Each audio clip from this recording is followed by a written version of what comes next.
So welcome to the Hive's Crochet Along Autumn 2017, and I'm going to show you the first of the stitches I'm using for this blanket, which is called the up and down stitch and can be used on any number of stitches on your base line.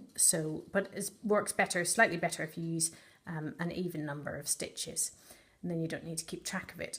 So you should always work rows of this in groups of 2, as it gives you a slightly more even outcome. But essentially what you do is work a double crochet and a single crochet alternately all the way across the row.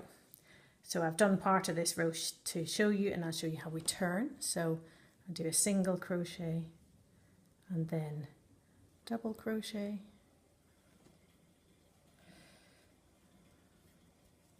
and I do that alternately in each stitch all the way along to the end. And I started this row with a single crochet.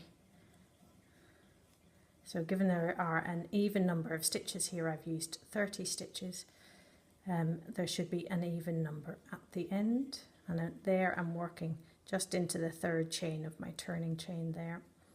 And so I've ended with a double crochet because I started with a single crochet.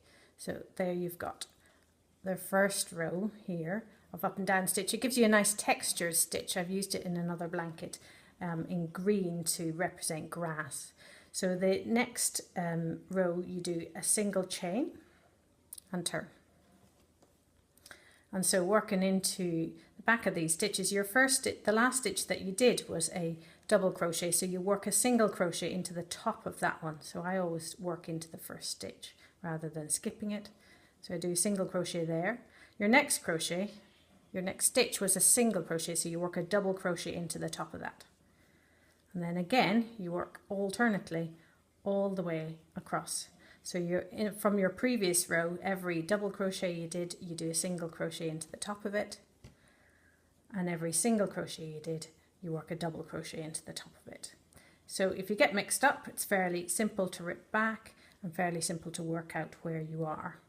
So here, if I put it down and picked it up again, I can see that this one is a double crochet by the size and height of it, and this one is a single one, so I know that my next stitch in this row is going to be a single crochet here, and you just keep doing that back and forth in rows until you get the width of the fabric that you want.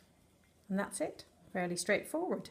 So just to recap, for this one, you start with a single crochet whatever row you're starting on, and then you alternate single and double crochets all the way along, and then the next row you do the opposite stitch in the top of the preceding row. So a single crochet into a double crochet and a double crochet into a single crochet, and you can see, if I bring that a little bit closer, you get a nice textured stitch that looks more complicated than it is and works up to a really lovely blanket.